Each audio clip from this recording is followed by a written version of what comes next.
Obviously, I'm getting a lot of V-ism people into fighting games. Some of them maybe played it a little more casually in the past. Some of them didn't really play them at all in the past.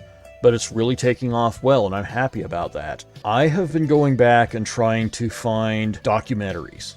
Half-hour, full-hour, maybe more than that movies that I can just show them, give them a sample of what it was like back in the day. Because I've been telling them all of these stories from the arcade years here in my hometown. There's been very little visual footage or visual material I could show them about it. And that seems to be a recurring theme throughout. Like, people were taking match videos in some of the early days. You would, this became more of a thing toward the late 90s, but, I mean, even back in the truly back in the day, talking 92, 93, obviously there had to be some people taking camcorders to the arcade at some point for a tournament or just for random hangouts. Maybe, like, parents recording their kids playing. And none of this stuff is out there that I'm aware of. The oldest documentary that I know of is Bang the Machine, and that was Street Fighter Alpha 3. That was late 90s. Even in the 80s, you had, like, palm quarters.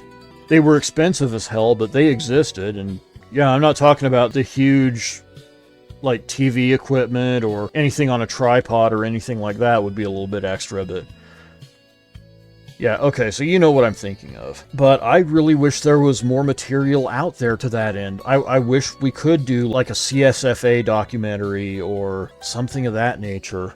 Even like rural scenes, because those existed back in the day.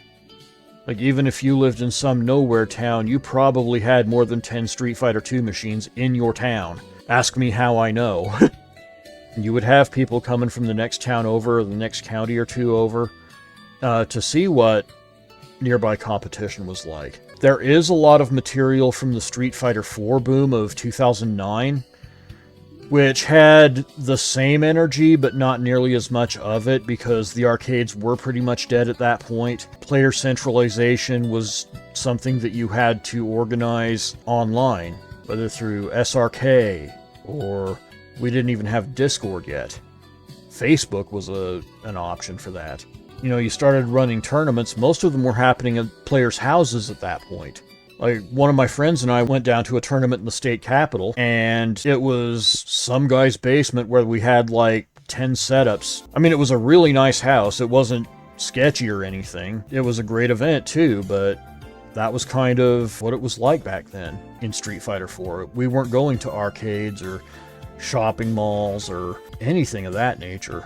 But there are just so many more great stories to be told, and I also wish that Bang the Machine itself would get taken out of mothballs and get a genuine release, because it is very much the story of the infancy of the fighting community as we know it today. Like the late 90s, Street Fighter Alpha 3, kind of leading into Shoryuken.com, B4, B5, which eventually became EVO. Like, that's where it began. Right now, it's being kind of held away almost covetously, I would say. It gets a screening every few years. It seems like it's not been as common lately as it has been in the past.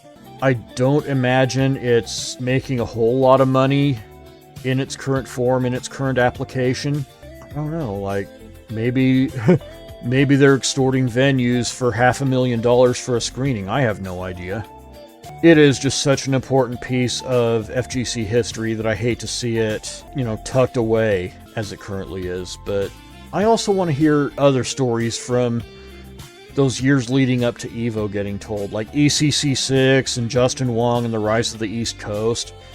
And that's another big one. And again, going back to the early days, there's a little something called the CSFA, the California Street Fighter Association. That was really the first competitive community in Street Fighter. And it paved the way for a lot, for pretty much the scene as we know it.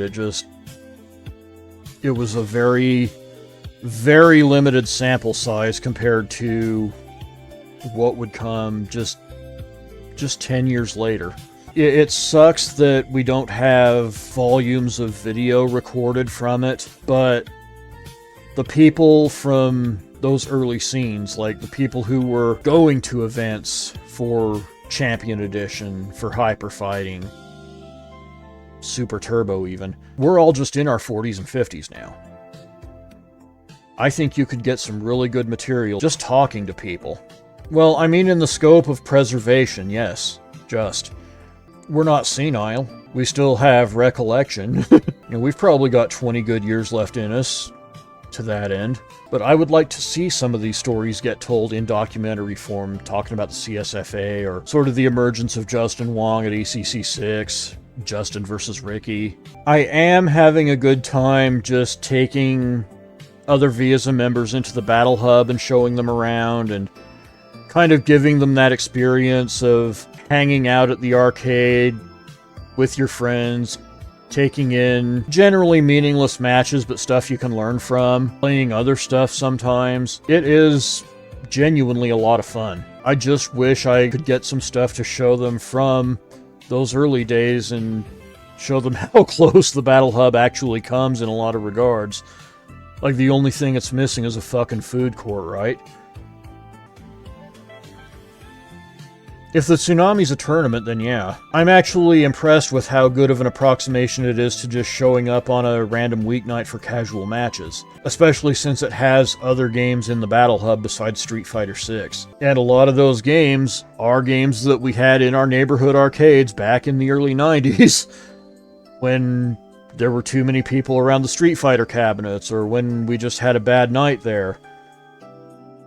Oh man. And I hate to tell you this, but as has been the case more often than not, there probably was a thing locally that you probably weren't aware of, because I've talked about my neighborhood arcades on local Facebook pages quite a bit. How old were you in 92, 93? That's when it was really popping off. I mean, that may have everything to do with it. I was only, I was only like 11, 12 years old at that point. I entered my first tournament at 10.